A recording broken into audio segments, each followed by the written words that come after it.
Good morning, everyone, and welcome to episode 244 of the Ask the Coach show, where PingSkills helps you improve your table tennis.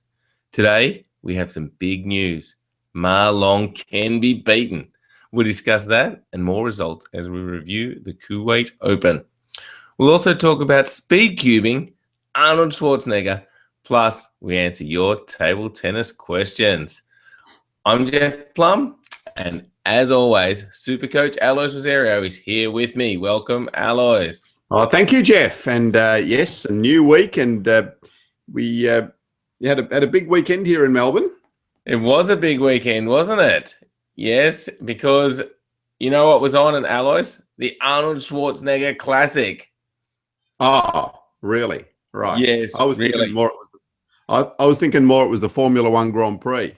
Yeah, that was big too. Yeah. Daniel Ricciardo did quite well. Indeed. Yes, I think finished fourth. So Yes. Good effort by the Aussie, but yeah.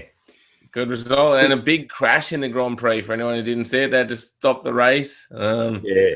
But Alonso was all good. Got out of it. Just walked away. Said hello to his mum. Yeah. Yes, indeed.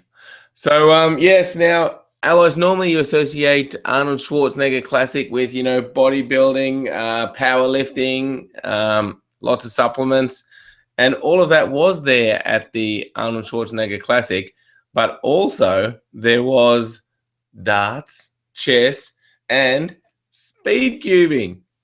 Well, there you go. What a strange variation. So 2-day competition for the speed cubing. I went on the first day, set a couple of PBs in the 3x3, fastest single in competition at 29.13, and a fastest average of 33. Wow, that is good. Pyraminx, fastest single of 7.8 and an average of just over 11 seconds. So that was good. My 2x2, which I thought I was going to do the best at, just missed my PBs. So, well, there you go. So, and the Grand Prix got nothing on that. Exactly. And then because I didn't make it through to the next round, we had other stuff on. We went and saw the dinosaurs Jurassic Park exhibition. That is really good too. You would have seen, if you follow me on Snapchat, a bit of that. So if you're not, follow PingSkills on Snapchat, username PingSkills. That was really good. But I didn't go the second day, Alois, and guess who turned up himself? Arnold Schwarzenegger, watching the cubing. My neighbor was there, got some pictures of Arnie, and Arnie watched him do a solve, and he said, "Do it quicker, get to the chopper." Very good. Very good, Jeffrey. Funny stuff. Yes, indeed. But in even bigger news, Alois, it appears Ma Long can be beaten. Yes, indeed. So who would have thought? Yeah, so the Kuwait Open was on the weekend, just finished late last night, our time, and Ma Long went down to Zhang Jike in the final, 4-1. So all the games were close, except for the one that he won. So Zhang Jike won 11-9, 11-9, lost the third 11-5, then 12-10, 11-9. So 4 games won by 2 points there. But Zhang Jike, well, had we written him off 6 months ago? Yes, we had. Is he winning Pro Tour events, World Tour events? Yes, he is. So in the semis, Ma Long took out Zhu Xin 4-1. And in the other semi, Zhang Jike took out Fan Zhendong. So the big 4 Chinese players, all there, all making the semis. But also interestingly, along the way, a little bit of a struggle. So Ma Long took out Samsonov 4-1. Zhu Xin just over the top of Mizutani, 12-10 in the 7th. And then Zhang Jike took out Ovcharov 4-3 as well in the quarters, 11-8 in the 7th. And Fan Zhendong took out Peng Teng 4-2. So the Chinese not having it all their own way, but in the end, the 4 big fellas in the semis, and Zhang Jike taking out the title. Amazing. So So some Yeah, great yeah. news there. I mean, firstly, some competition for the Olympics. That's good to know Marlon can be beaten. But like you said, even more encouraging, Dmitry Ovcharov back from injury, obviously playing well. And Jun Muzatani, good result for him too. So the Olympics really heating up. Yeah, exactly. And who's going to take those two Chinese qualifying spots? That's the really big question for me over the next month or so. Indeed, we will be watching closely. And in the women's, another little bit of an upset. Feng Tianwei coming back to form, so beating Zhu Yuling in the quarterfinal 4-1, and in the other semis, so was Li Xiaojia played Kazumi Ishikawa. Ishikawa beating Cheng Yiqing in the quarters from Taipei, and Feng Tianwei losing to Ding Ning in her semi-final, 4-0, and fairly decisive. So, but the final, Li Xiaojia taking out Ding Ning, so 4-1. So a few spanners being thrown in the works. Oh, so Li Xiaojia actually taking out Liu Shiwen 4-0 in the quarters as well. So that was probably the big upset early on. And then Li Xiaojia coming through. So again, in the women's, who's going to take those two qualification spots in Rio for China? Big question for me. Big question indeed. Well, as always, great event put on by the ITTF. Get on to ITTV. You can watch all these matches live or watch them afterwards. You just got to do it. Great table tennis, and it helps you improve as well. All right, Alois, let's move on to some PingSkillers questions. Of the day. The last one we asked was, what is more important, talent or hard work? Now, this is one of my favorite topics. What did people say? Yeah, so I think fairly much on the side of hard work. So Mark Alberta said, talent goes a long way, but hard work seems to have more long-term benefits. Good point. Leroy said, both are important, different for different circumstances. I think I have some talent, but I'm kind of an underachiever. Mitch Allender said, hard work. Talent's nothing without hard work. And Mukul said, talent plus hard work plus young age equals Ma Long. Wow. It did in his case, in Ma Long's case, but I'm sure there were plenty of talented, young, hardworking people that didn't turn out to be Ma Long. Yeah, true. And Duncan Wright said, talent is absolutely irrelevant without hard work. Bounce by Matthew Syed is a great book on the subject. He believes talent doesn't exist. Says it's all about focused practice. I agree with the practice part, but not entirely with the idea that talent doesn't exist. I believe in ranges of natural aptitude. Some people may have a lower level of starting ability, but a higher level of potential. And we put a link there to the Bounce promo video. But then also, another interesting one from Ionsi said, there's a great anime about that. It's called Table Tennis, the Anime. It's about a guy who does have talent, but too lazy, and a guy who plays like a robot with hard work and best effort. They both are best friends. It's an interesting story. And on the Facebook page, Ionsi's put a link to that anime. So if you're into anime, get onto that as well. So yes, lots of interesting discussion there. Jeff, what's your thoughts? Well, that anime sounds a bit like the tortoise and the hare story. Oh, yeah, look, I love reading those books, Bounce and The Talent Code and, Outliers, all good. But when you just go down and watch some kids play any sport, to me, it's clear that some kids have more talent than others. So I'm sure talent exists. But as everyone said, without hard work, it doesn't count for much because people are going to work harder than you. So, you need both talent and hard work. Yeah, definitely. And I think when you've got both, then you get someone reaching a really high level. But if you feel like you haven't got talent, so you struggled when you're starting off, with hard work, you can get a very, very, very long way. So, yeah. So, Yeah, I agree with that absolutely. And maybe you're just looking at it wrong. Maybe you do have talent, but you haven't looked at it right. And when you work hard, you'll bring out some of that talent. yeah, and I think a few people also said that talent. Being able to work hard and having the good attitude is also a talent, isn't it? So, having physical talent and ability to hit the ball nicely, etc., is one thing. But if you haven't got the talent to be able to train hard, then you're really missing out on something there as well. Certainly, certainly. Great topic. And thanks everyone for contributing. And today, Alois, the PingSkills question of the day is, can you play a musical instrument? And if so, is it relevant to your table tennis? So jump on to our Facebook page or the PingSkills website and let us know if you can play a musical instrument and whether it's relevant to your table tennis. Okay, now, Alois, how is your power of practice spin catcher challenge coming along? Yeah, really good. I think I felt really, really solid yesterday.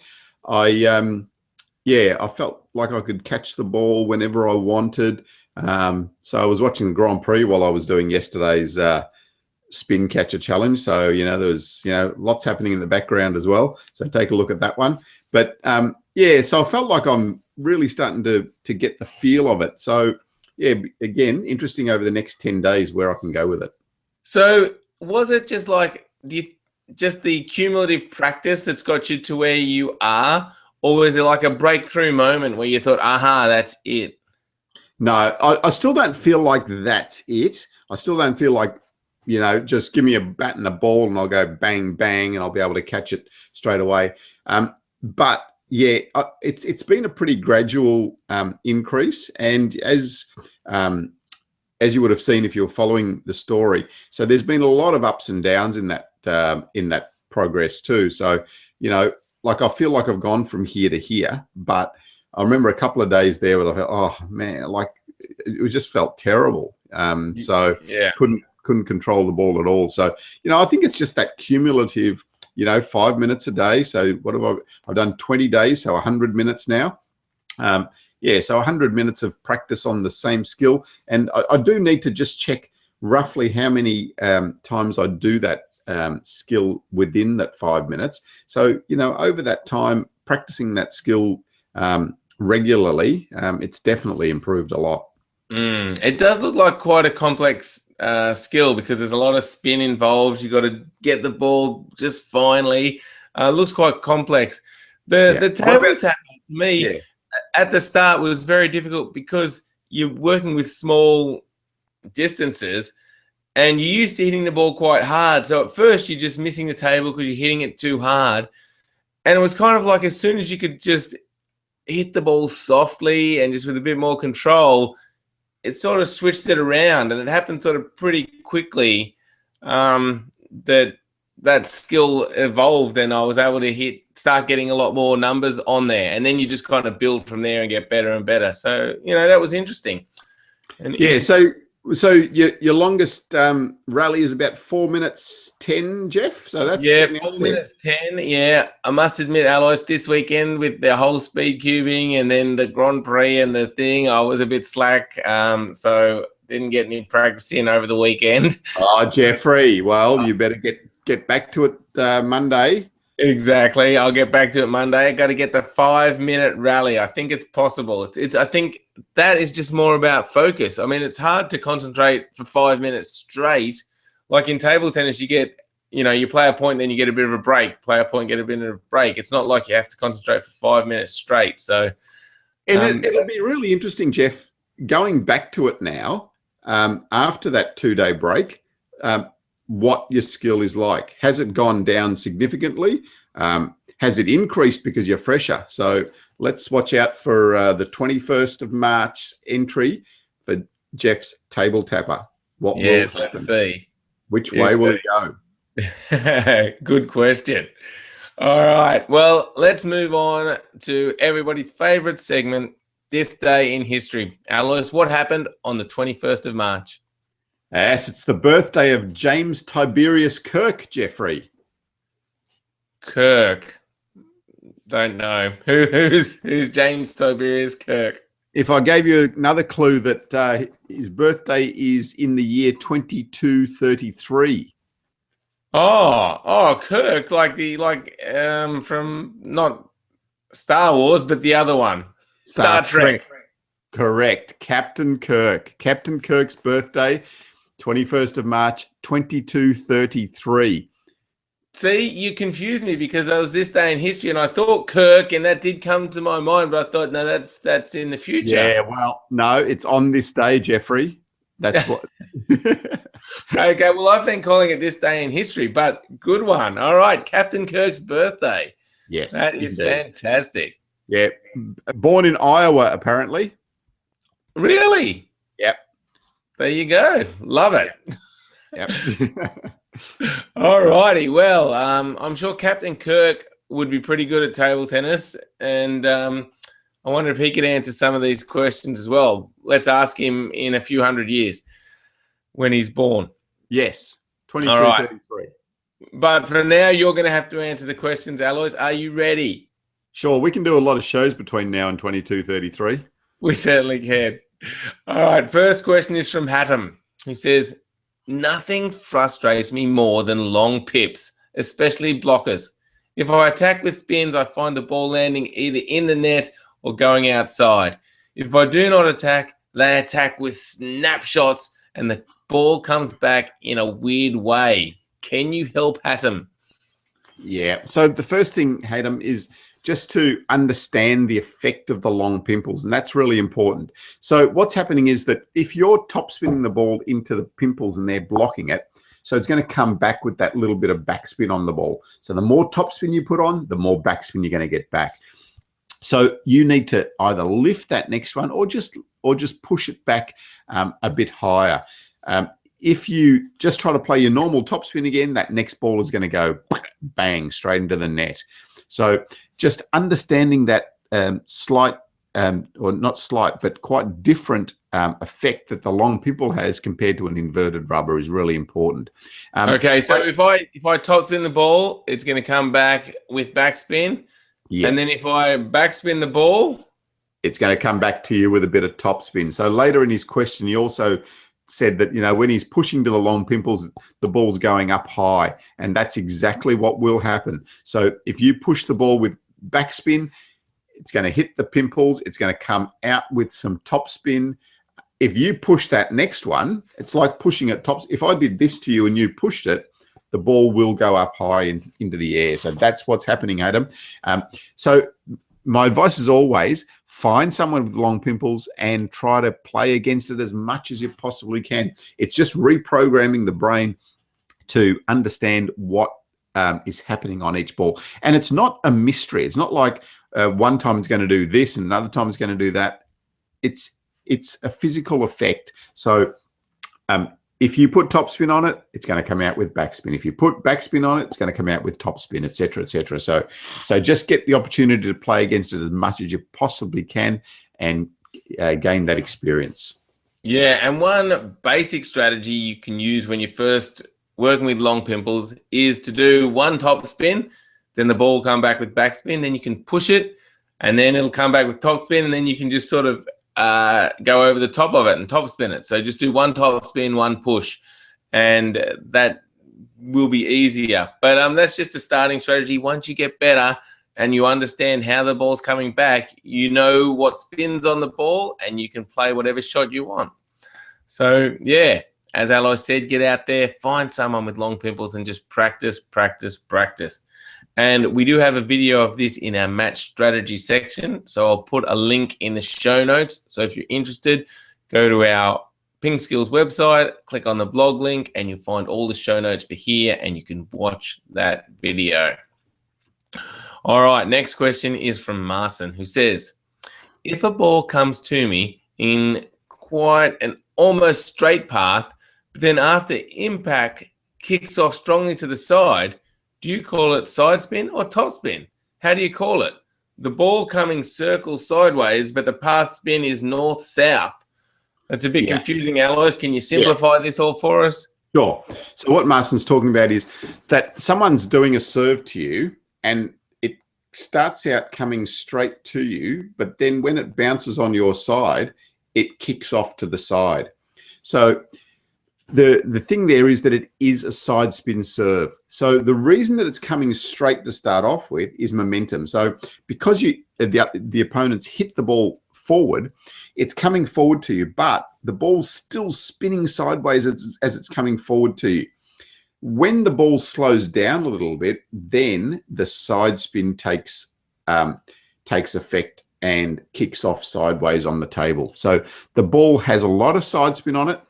It looks like it's coming straight at you to start with, but then as the forward momentum of the ball slows down, the side spin takes over and it kicks off sideways. So it's a side spin serve, and you need to play it as that. So if you touch the ball even before it bounced, the ball still has side spin on it. So if you did that, the ball will go off sideways. So you need to allow for that side spin when you're playing against it. So adjust the angle of your racket to allow for that side spin that's on that ball. Yeah, interesting. So I guess if the ball's spinning over, we call it top spin, and if it's spinning round, we call it side spin. Yes, correct. Yeah, that's right. So if it's spinning around that way, it's side spin, but the ball's coming to him this way. So that's what's confusing him. It's coming straight to him because of the momentum on the ball. But then is it, instead of getting the ball spinning around this axis, is it possible to get it spinning around this axis but still moving forward? Because it's hard to hit that but still get forward momentum. Yeah, it can't be perfect. It can't be perfectly this way, because if you just did it this way, it wouldn't actually go forwards. So there has to be a little bit of forward momentum on it as well. Okay. All right. Well, interesting question, Martin. And, good to analyze all this and try and understand it. And yeah, just get out on the table and work with different spins and see the effect off your bat. It's always great to experiment, and nothing like actually feeling the ball off your bat to learn how something is reacting. So everyone get out on the table and practice different spins. All right. Next up, a question from Fayad, who says, I can do the forehand topspin quite smoothly, but on the other hand, when I try to do the backhand topspin, I can't get a strong grip on the racket. My bat seems to fly off my hand in the direction of my swing if I hold the bat too stiffly. Yeah, so getting that happy medium of your grip can be quite difficult to start with. So when we start, this is our grip. So we have that pointer finger there, the thumb there, and initially players will tend to start to hold that bat really tightly in their hands. So you're going to hang on to it because you want to keep that bat in the right position. But eventually, the better players have a very, very loose grip on their bat. So basically, if you go up to them, you'd be able to just take the bat out of their hand like that. Getting that subtle balance is really important. If you relax it too much like that and you try to swing, yes, the bat will flippy floppy everywhere and it can even fly out of your hand. But you'll find that you really don't need a lot of power here to keep that bat in your hand. So I've got that really loose in my hand. You can probably see it wobbling around there. I've got it really loose in my hand, but I've still got enough grip on it to be able to maintain it in my hand. So it's just that happy balance of strength and relaxation of the grip to keep the bat in your hand, but keep your fingers completely relaxed, which is going to allow your wrist to work better, your forearm to be relaxed, and the whole arm to swing through nicely on your stroke. But so do we want it totally relaxed, or is that if the bat starts wobbling, that seems like it's going to be a bad thing? Yeah, so if it's that and you haven't got a proper grip on the bat, then that's no good. So you still need to maintain that grip. So this is our grip: thumb, pointer finger, fingers around here. So you need to maintain that grip, but you don't need to. And it's hard to show on the video, but it's hard to you don't need to grip it really tightly like that, okay? Because that just locks up your wrist, locks up your forearm, and even locks up your shoulder as well.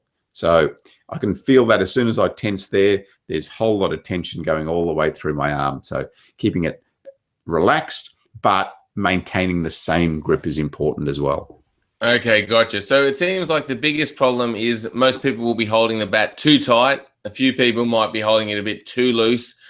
And just experiment. At first, probably most people should try starting to loosen their grip a little bit and see how that affects their stroke, and maybe go from there. Yeah, absolutely. Yeah, most people will be on the too tight side, especially. Right. All right. Well, thanks for the question, Fayad. Hopefully those tips help you out.